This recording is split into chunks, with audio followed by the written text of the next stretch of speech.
I thought I had my spiritual life figured out. Meditating, practicing gratitude, surrounding myself with crystals and affirmations. On the outside, I looked serene and advanced. Inside, my inner critic was relentless, telling me nothing I did was ever enough. No amount of positive thinking could silence that voice. This is called spiritual bypass, using spiritual practices to avoid facing our real emotional wounds.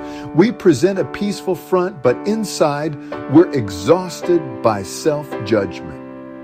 True spiritual growth isn't about escaping our humanity, it's about embracing it, especially when we feel imperfect. The real work happens in our daily struggles, not on a mountaintop. The turning point came when I realized self-compassion is the missing ingredient for true healing. Without it, we're just decorating the walls of our inner prison, never unlocking the door to real freedom. Self-compassion is the key to coming home to ourselves, exactly as we are. Self-compassion is the foundation of authentic spiritual growth. Imagine your energy as a container. Self-criticism pokes holes in it, draining you. Self-compassion patches those holes, making you whole and resilient. The universe reflects who you are being, not just what you want. If your inner world is full of judgment, you attract more of the same. When you treat yourself with kindness, your reality shifts to match your inner worth. Many try to meditate or affirm their pain away, but your wounds aren't obstacles, they're the path. Self-compassion unlocks the wisdom hidden in your suffering. Without it, spiritual practice becomes another form of self-judgment. Self-compassion allows you to be imperfect, to learn and grow with kindness. It's the unwavering support that makes true healing possible. The inner critic is that nagging voice that judges and doubts you. We often mistake it for our own, but it's really a collection of old messages from childhood and society. As kids, we internalize criticism to stay safe and accepted. Society amplifies this voice with constant comparison and perfectionism. Understanding its origins is the first step to disarming it. Recognize this voice is not the truth, but a misguided protector. Awareness creates space. You can choose a different response. Instead of believing the criticism, meet it with curiosity. Over time, replace it with the gentle voice of self-compassion. At the root of our insecurities is a wounded inner child, a metaphor for the vulnerable part of us shaped by early experiences. When triggered, it's this child reacting from old pain. Inner child work means turning inward with compassion, becoming the loving parent you need. It's not about blaming others, but taking responsibility for your healing now. Start simply. Find a quiet space, close your eyes, and visualize your younger self. Notice how they feel, scared, lonely, angry. Acknowledge it. Offer kind words. I see you.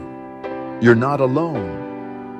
Repeating this practice heals old wounds at their source. As you build trust with your inner child, you'll notice more security and joy in your adult life. You're not erasing the past, but changing your relationship to it. Bringing love to old pain is how you finally come home to yourself.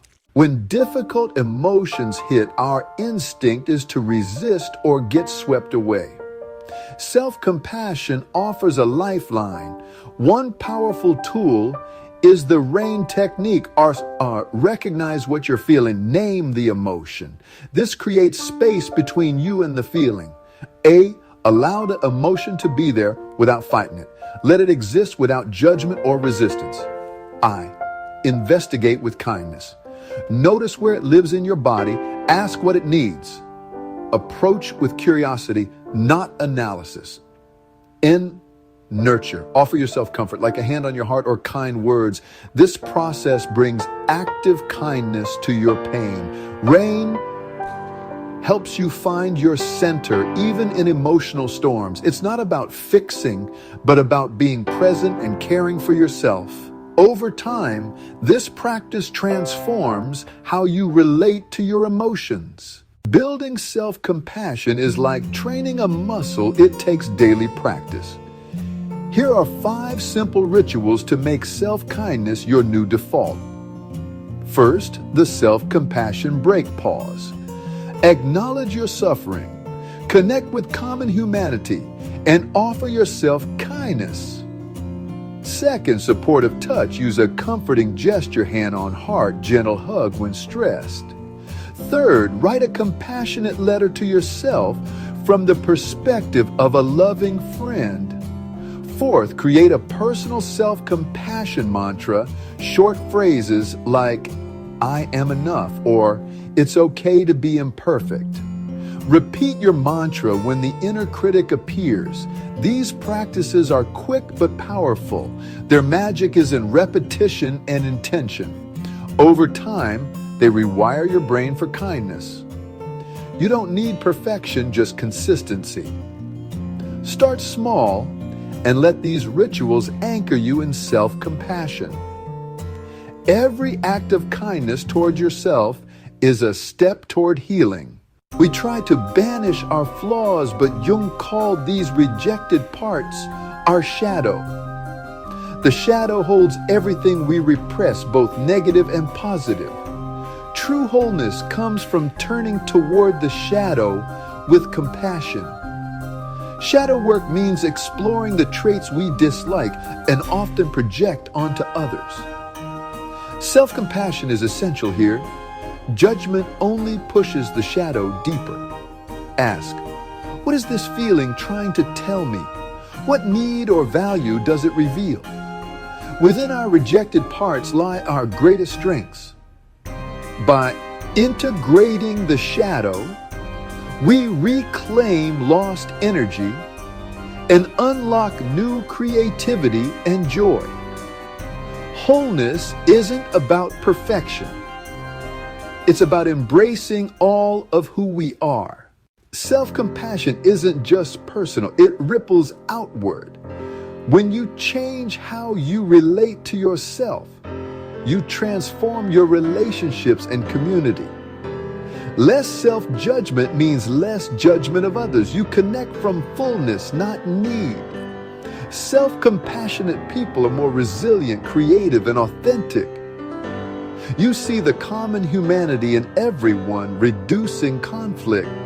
Every act of inner healing adds kindness to the collective.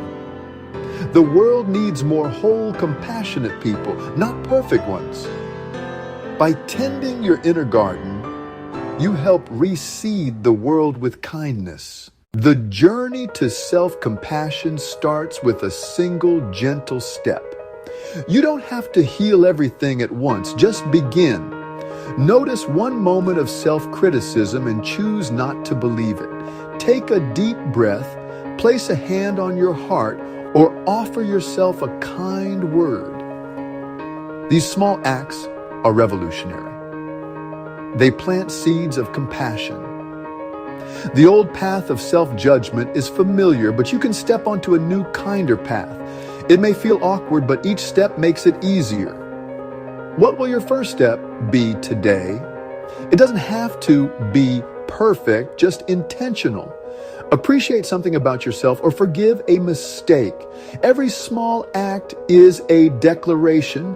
You're ready for a new relationship with yourself. Reading about self-compassion is inspiring, but real change comes from practice. I invite you to a 7-day challenge each day. Do one small act of self-compassion. Choose a practice self-compassion break, supportive touch, or a mantra and commit for a week. Consistency matters more than intensity. Keep a small journal, write down what you did and how it felt. Notice the subtle shifts in your mood and mindset.